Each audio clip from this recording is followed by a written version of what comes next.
Obviously, we now need to get some sort of sense of what's going on at the BBC. Andy Barr, crisis comms expert, joins me now. Good morning to you. Good morning. So just in terms of where we are, it was interesting that Oliver was saying that the Sun actually had more allegations. They have decided not to publish and have handed that in a redacted form over to the BBC as it continues its investigation. Let's just look at the timeline here. I mean, when you look at the timeline, it becomes glaringly obvious. The police were informed in April.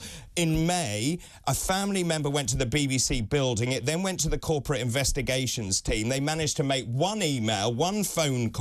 They didn't actually inform the presenter until the 7th of July. Tim Davie, the BBC, constantly on the back foot. They did not take control of this narrative. And this is now a crisis communication big problem. Oh, it is. It's a huge issue for the BBC. I think we all knew that they were a sort of archaic juggernaut that takes a long time to turn and sort itself out. But I don't think anyone fully understood just how delayed things were. For this to have initially started in April, yet the Director General was only informed allegedly on Thursday, it's just truly shocking communications. And it tells me that there's immediate process change and escalation change needed. You know, from a crisis comms point of view, it really is a disaster for the corporate side of the BBC.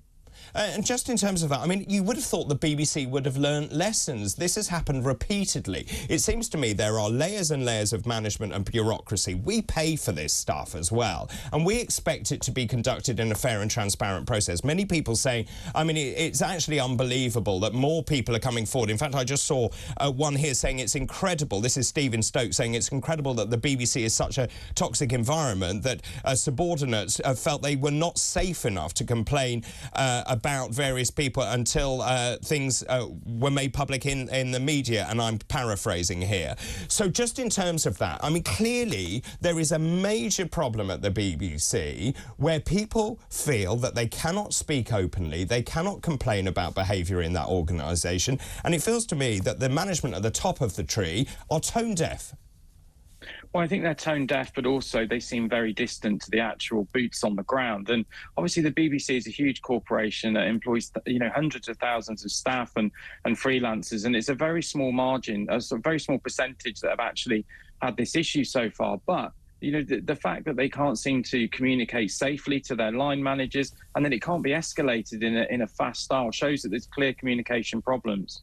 So what do they do from here? I mean, in terms of crisis comms, we've been waiting for the BBC. Clearly, I mean, it was interesting, actually, when Tim Davie gave his statement, I think it was on Radio 4, actually, originally, he was clearly looking down, looking at the script. It would have been legal. He looked terribly uncomfortable by the whole thing. So what happens now? The Sun has allegedly more stuff that they were going to print. They've decided, given the circumstances of Huw Edwards, they have decided not to print that. They've handed that over to the BBC, which investigation is continuing.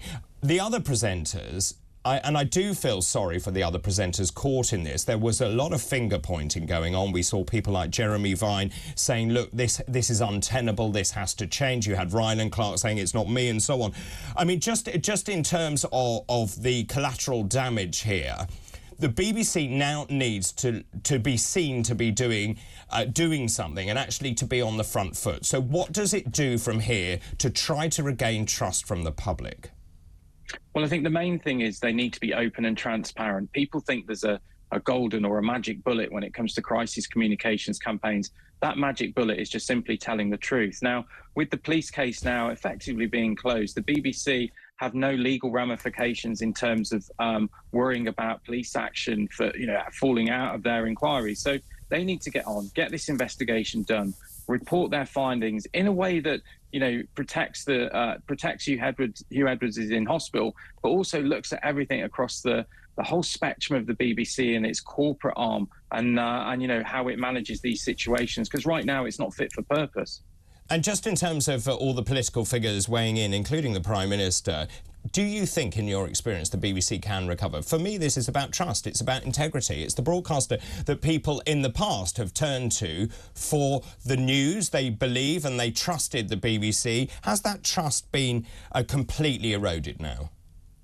I think the trust in the corporate side of the BBC is on the wane. I would say that the news team still are a globally respected and trusted brand, but the sort of the senior management team at the BBC does have to be worried that its corporate arm doesn't work. But there's loads of organisations wrapped up in this. You think about social media, Twitter, TikTok. You know, TikTok was suggesting Huw Edwards' name in search boxes before his name actually came out. You know, so there's going to be calls for better regulation there to, you know, to try and stop people, you know, just getting on this bandwagon and it becoming a cesspool. Andy, very good to talk to you. Thank you very much indeed, Andy Barr, crisis comms expert.